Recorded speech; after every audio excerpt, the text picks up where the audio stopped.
अच्छा, हमारे यहाँ एक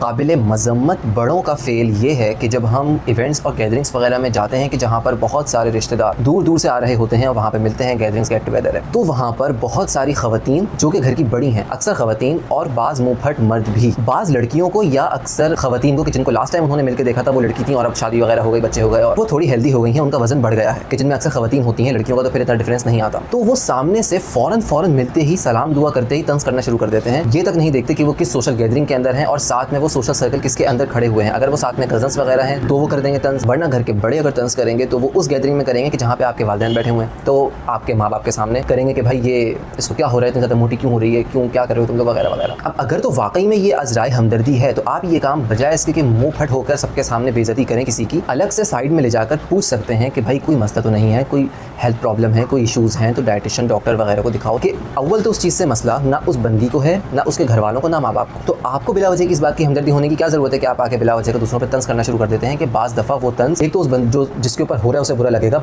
और जो सुन रहे होते हैं खड़े हुए अक्सर दफ़ा में उन्हें भी बुरा लग जाता है कि इतना डायरेक्ट होकर आप ये बात कर रहे हैं। और दूसरा लम्हा फ़िक्रिया ये है कि ये वाली जनरेशन के जिसके ऊपर में आप करते हैं तंज, इन्होंने अपने माँ बाप को देखा है कि वो एहतरामन अपने बड़ों के सामने खामोश रहते हैं बिल्कुल और कुछ भी नहीं कहते, तो इसी वजह से ये वो चीज़ देखते हुए आते हैं और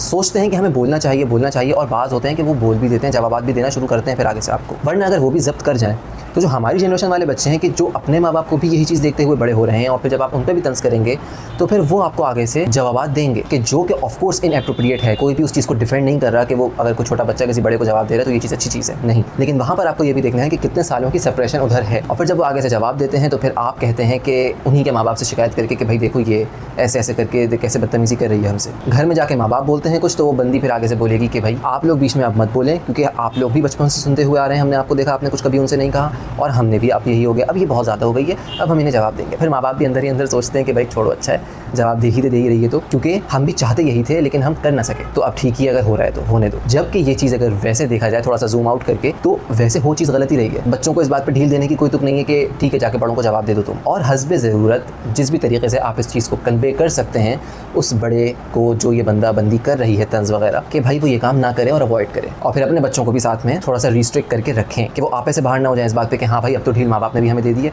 अब हम जैसे जिस तरीके से जवाब चाहें दे सकते हैं बड़े को। अच्छा, एक और चीज़ मैं यहाँ पर क्लियर कर दूँ कि जो मेरे रिश्तेदार देख रहे हैं तो मुझे ऐसा, मेरे साथ में कोई सीन नहीं हुआ, ना मैंने कभी ऐसा मौका दिया कि वो मुझसे मिलकर बोलें कि भाई इतना मोटा क्यों हो गया है। ठीक है, ये एक जनरल ऑब्जर्वेशन है जो इवेंट्स वगैरह में आप जाते हैं, आप देखते हैं कि वहाँ पे हो रहा है, तो उस हवाले से है।